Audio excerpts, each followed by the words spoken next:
Tuan NPC ni dia student lagi, tapi dia nak terus simpan dekat dalam Versa Gold.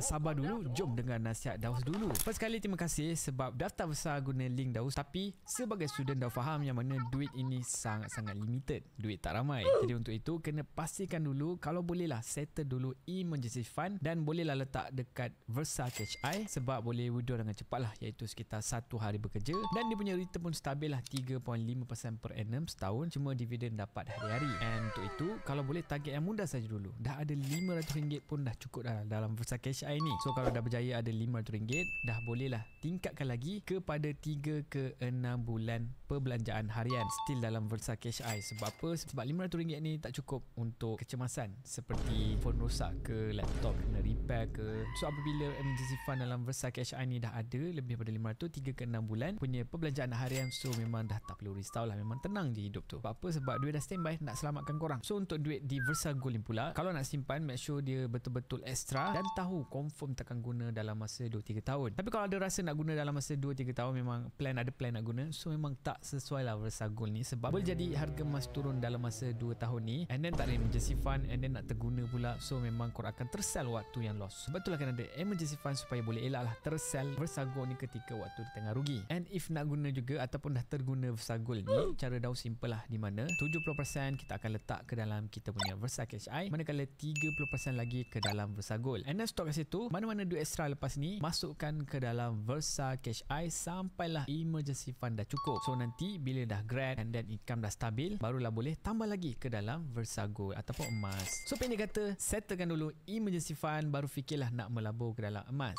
Barulah hidup kita tenang dan tak kalut dan tak menyusahkan orang. So kalau ada orang lain yang nak daftar Versa, korang boleh daftar Versa guna link Daus di bio. Gunakan kod VDausDK sewaktu korang nak daftar, korang boleh dapat free reward RM10. Tapi kena deposit lah RM100 ke dalam mana-mana fund Versa. Jadi kan ini bukanlah nasihat kewangan yang khas untuk tuan ni, ini just general saja. Ini macam sedikit tips lah untuk bagi idea dan untuk bagi korang fikir masa-masa sebelum membuat decision sendiri. Jadi gulaklah menyimpan kepada korang semua. Tekan button like sekarang dan komen. Adakah korang dah menyimpan dalam Versa Gold? Adakah untung ataupun rugi? Dan follow Daus untuk banyak lagi tips-tips kewangan yang menarik. Ciao.